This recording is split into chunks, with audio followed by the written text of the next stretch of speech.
అమ్మాయిల పేర్లలో చివరికి తా వస్తే కనుక వాళ్ళ జీవితం బాగుండదు అని నేను వింటాను కాదండి, నా దగ్గరికి వచ్చిన వాళ్ళు చెప్పేవాళ్ళు అనమాట. ఎందుకంటే నాకు అసలు ఐడియా లేదు, తా ఉంటే జీవితం బాగుండకపోవడం ఏంది అనేటటువంటి ఒక ఆ కాన్సెప్ట్ నాకు ఉంటుంది. కాబట్టి సరస్వతి బాలేదు, సీత బాగుండదు, పద్మావతి బాగుండదు, సుమతి బాగుండదు, శ్వేత బాగుండదు, రజిత బాగుండదు, ఏమిటేమిటో చెప్తున్నామండి.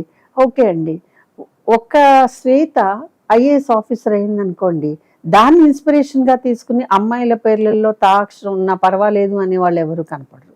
కానీ ఒక సీత అనే దాంట్లో మీరు తీసుకుని సీత లైఫ్లో ఎన్ని కష్టాలు ఉన్నాయి అని చెప్పడానికి మాత్రం వాడతాం. ఈ నెగిటివ్ ఆలోచన విధానం వల్ల ఈ తా అనే అక్షరానికి వచ్చిన తెప్పలు ఇవన్నమాట. మళ్ళీ అబ్బాయిల పేర్లు తన్విత్ అనొచ్చు, హర్షిత్ అనొచ్చు, అద్విత్ అనొచ్చు, ఇంకేదైనా అనొచ్చు. అబ్బాయిలకి లేవు ఇవన్నీ. కానీ మరి ఇప్పుడు సొసైటీ ఎలా ఉందండి? అబ్బాయిలు పడే కష్టాలు ఎక్కువ ఉన్నాయా, అమ్మాయిలు పడే కష్టాలు ఎక్కువ ఉన్నాయా? పాపం అబ్బాయిల గురించి ఆలోచించండి. వాళ్ళు పెద్ద పెద్ద డిగ్రీలు చదవాలి, వాళ్ళ పేరెంట్స్కి వెనకాల ఆస్తిపాస్తులు ఉండాలి, వీళ్ళు ఫారిన్ వెళ్ళాలి, అప్పుడు కానీ అమ్మాయి పెళ్ళికి దొరకటం లేదు. మరి ఇక్కడ ఈ అద్విత్తులో తా ఉంది కాబట్టి వీడికి పెళ్లి కావటం లేదు అనే మాట ఇప్పటిదాకా నేను ఎక్కడ వినలేదండి. మరి ఇది ఏమిటో నాకు అర్థం కాదు. కాబట్టి అబ్బాయికి లేనటువంటి తా అక్షరంలో లోపం అమ్మాయికి ఎందుకు? సీత గురించి మాట్లాడినప్పుడు సీత ఎవరండి? సీతాదేవి అనాలి, నాట్ సీత. సీతాదేవి ఒక మహారాజు కుమార్తె, ఒక మహారాజుకి భార్య. మామూలు జీవితం ఎలా ఉంటుందో కూడా అనుభవించగలిగి అందులో కూడా స్థితప్రజ్ఞంగా ఉండగలిగింది సీతాదేవి. అంత వండర్ఫుల్ మీనింగ్ ఉన్న సీతను పట్టుకొని ఈ సీత అనే అమ్మాయి లైఫ్ బాగుండదు అని చెప్పడానికి ఏ రకంగా కూడా వెనకాడటం లేదు. అంటే రాముడు లాంటి వాళ్ళు ఉంటే సీతలు ఉంటారు అని నేను ఇవ్వట్లేదండి. రాముడు ఉండబట్టే సీతాదేవి అంత గొప్పగా ఒక ఎగ్జాంపుల్ అవ్వగలిగింది. కాబట్టి పేర్లు తా ఉంటే దురదృష్టం, పేర్లు ఇంకేదో ఉంటే దురదృష్టం, అది కూడా అమ్మాయిలకి మాత్రమే అని అనుకుంటే ఉండదండి. ఒక లైఫ్లో మనం ఏం అనుభవించాలి, మనం ఏం సంపాదించాలి, మనం ఏం చేస్తాము అనేది ముందే డిసైడ్ అయి ఉంటుంది. దాని ప్రకారమే మనం నడుస్తూ ఉంటాం. కాబట్టి ఇక్కడ సరిత అని పేరైనా సరే, ఉన్నతి అనే పేరుంది, మన బ్రహ్మాండమైన బిజినెస్ అండి ఉన్నతి అనే పేరుతో నడిచేది. సుమతి లైఫ్ బాగుంటుంది, ఎందుకు బాగుండదు? అదేదో హరిశ్చంద్రుడి భార్య సుమతి ఆ లెక్కలు తీసుకురాకండి. అసలు హరిశ్చంద్రుడి భార్య సుమతి ఈ లెక్కలు మామూలు వాళ్ళకి మ్యాచ్ కావండి.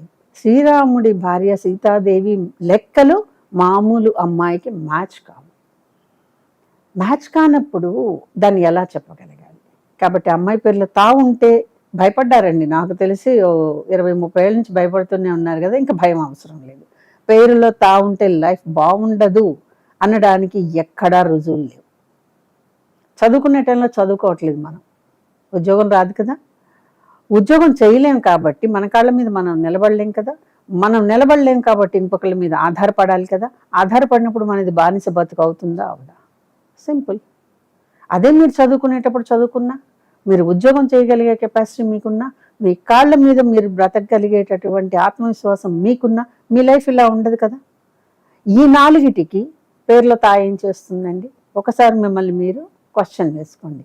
కాబట్టి మేము భయపడతాం, మీరెందుకు భయపడుతున్నారు అని అడగటం పోయి మీరు భయపడుతున్నారు కాబట్టి మేము భయపడతాం అని అంటుంటే నా అలాంటి వాళ్ళు ఇలా చెప్పాల్సి వస్తుంది. కాబట్టి అమ్మాయిల పేర్లలో తా ఉంటే నష్టమేం లేదండి, నష్టం లేనే లేదు. ఇంకా అమ్మాయి ఉన్నతంగా పెరగడానికి, మంచి జీవితాన్ని అనుభవించడానికి ఈ పేరులో తా అనేది ఉపయోగపడుతుంది. మీరందరూ మర్చిపోయిన పేరు చెప్పమంటారా?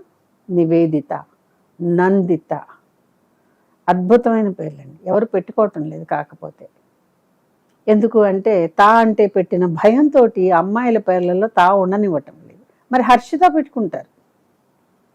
పెట్టుకుంటున్నారు, హర్షిత అనే పేరు పెట్టుకుంటున్నారు, రిషిత పెట్టుకుంటున్నారు. మరి ఇక్కడ ఈ తా మైనస్ కాలేదా?